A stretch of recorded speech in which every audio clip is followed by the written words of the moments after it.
चाहे कितनी भी पतिव्रता नारी हो, अगर अकेले छोड़ दोगे तो समाज के ये जो भेड़िया बैठे हुए हैं ताक लगा करके कि कब कोई स्त्री अकेली हमें दिखाई दे, बहला करके फुसला करके या जबरदस्ती उस पर आक्रमण करते हैं, उसका शोषण करते हैं। ये स्त्री कितनी भी पवित्र हो, अगर कोई स्त्री अकेली है महाराज तो वो बच नहीं सकती।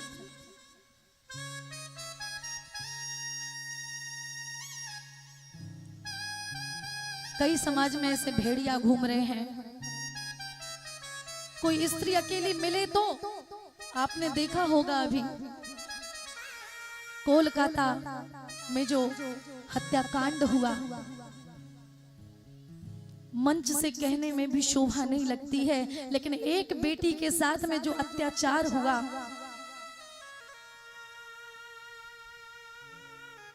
सारी हड्डियां उन जानवरों ने तोड़ करके रख दी उस बेटी की। अगर हमने आवाज नहीं उठाई तो कल को ये हमारे ऊपर भी ये बात आ सकती है, हमारी बेटियों पर, हमारी बहनों पर। क्या गलती थी उस बेटी की बताओ? एक बेटी जब नौकरी करती है, वो डॉक्टर बने हैं तो कितना संघर्ष करना पड़ता है, एक बेटी को घर से लड़ना पड़ता है, समाज से लड़ना पड़ता है, रात दिन एक करके संघर्ष करके वो बेटी डॉक्टर बनी थी, और उस बेटी के साथ में कितना बुरा किया।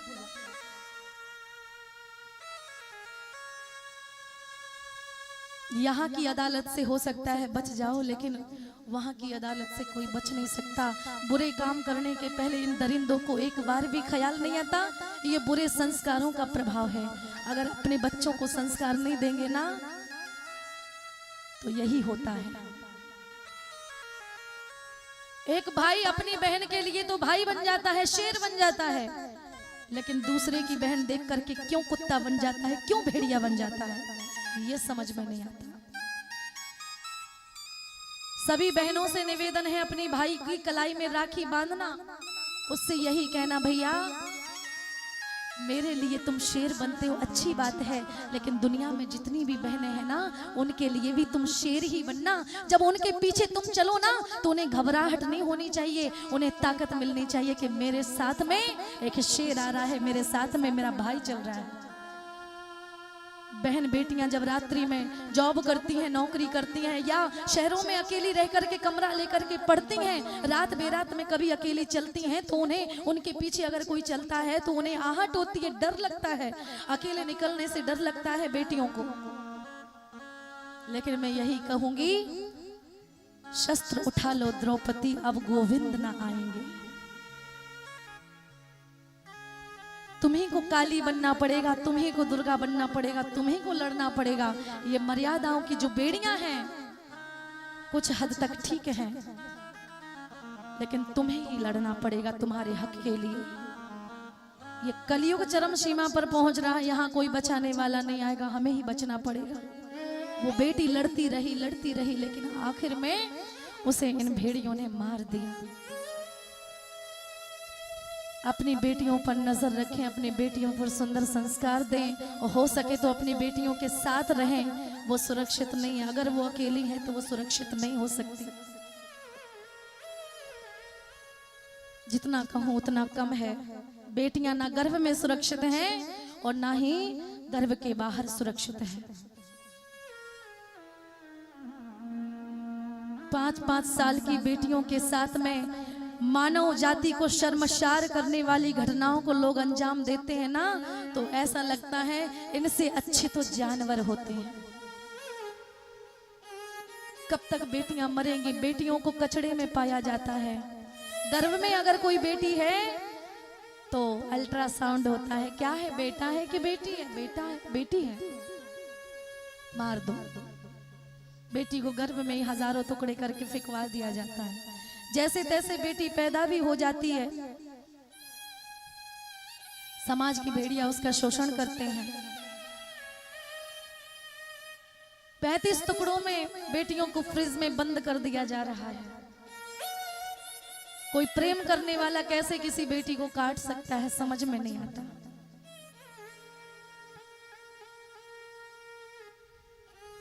और ज्यादा मैं क्या बताऊं, डस्टबिन में फेंकी जा रही हैं बेटियां और कुत्ते खा रहे हैं उनके शरीर को।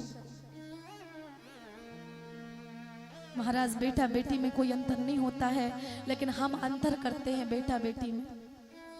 बेटों को तो कमा करके दे जाते हैं, ये करना वो करना, लेकिन बेटियों के लिए कौन सोचेगा, कौन आगे बढ़ाएगा, कौन बेटियों के लिए आवाज उठाएगा। बेटियां उन्हें ही होती हैं जो भाग्यशाली होते हैं। ऐसे वैसे इंसान की हिम्मत नहीं है बेटियों का पालन पोषण करना। वो राजा होती हैं जिनके घर में बेटियां आती हैं। अगर आपके घर में बेटी है तो समाज के तानों से कभी डरना मत। बेटा बेटी में कोई अंतर नहीं होता।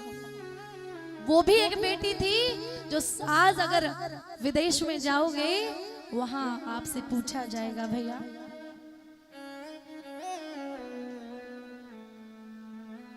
Where from you come, where are you come from, आप कहां से आए हो।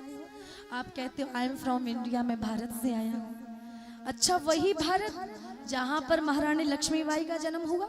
हाँ, वही भारत। आज भी इतिहास अपने आप को धन्य मानता है, इतिहास गौरवान्वित होता है। एक बेटी का नाम सुनहरे अक्षरों में इतिहास वर्णन है। वो भी एक बेटी थी, वो एक अबला थी, ना कोई आगे ना कोई पीछे, अंग्रेजों से अकेले लड़ने का साहस, वो भी एक बेटी थी। खूब लड़ी मर्दानी, वो तो झांसी वाली रानी थी। गाइए मेरे साथ। बुंदेले हर बोलो के मुख हमने सुनी कहानी थी। चमक उठी सन 57 में वह तलवार पुरानी थी। बूढ़े भारत में आई हाँ फिर से नई जवानी।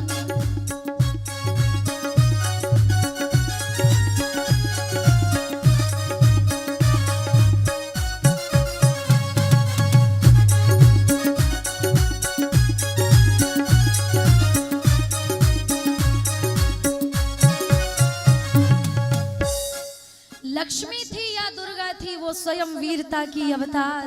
देख मराठे पुलकित होते उसकी तलवारों के वार। सैन्य घेरना दुर्ग तोड़ना यह थे उसके प्रिय खिलवाड़। वो भी एक बेटी थी महाराज, जिसने भारत का नाम रोशन कर दिया। तो बस विचारों का भेद है, बेटा बेटी में कोई अंतर कोई फर्क नहीं होता है। लेकिन आज का समाज अगर बेटी हो गई ना तो ऐसा लगता है जैसे दुनिया से कोई पधार गया हो, कोई चला गया हो। और अगर लड़का हो जाए तो इतनी थाली बजाते हैं, इतनी थाली बजाते हैं कि जब तक थाली फूट ना जाए।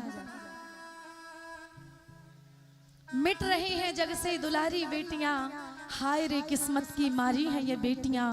अल्ट्रासाउंड का करिश्मा तो देखो जो छीनता है हमसे हमारी बेटियां। एक दिन सब रोएंगे पछताएंगे जब मिट जाएंगी दुनिया से सारी बेटियां।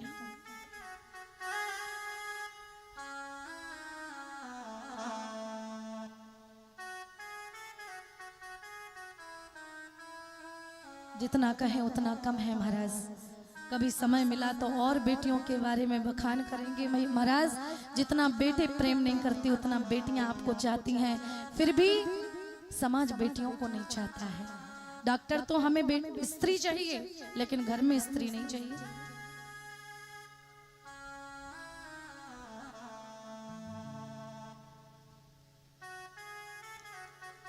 हमने सोशल मीडिया पर खुद देखा, न्यूज में एक बेटी को नाले में फेंक दिया, उसके पैरों में चीटा लग गए, चीटा चीटी कीड़े लग गए। वृंदावन में कई ऐसी संस्था चल रही हैं, कई ऐसे आश्रम हैं जहां बेसहारा बेटियों को आज भी शरण दी जाती है।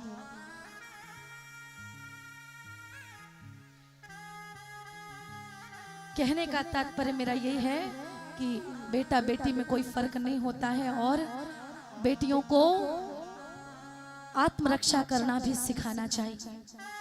अपनी बेटी को चांद मत बनाओ, अपनी बेटी को तो सूरज की तरह बनाओ। अगर कोई नजर उठा के देखे तुरंत उसकी नजर झुक जाए। सुंदर संस्कार दो। एक बार प्रेम से बोलिए राधे राधे। राधे।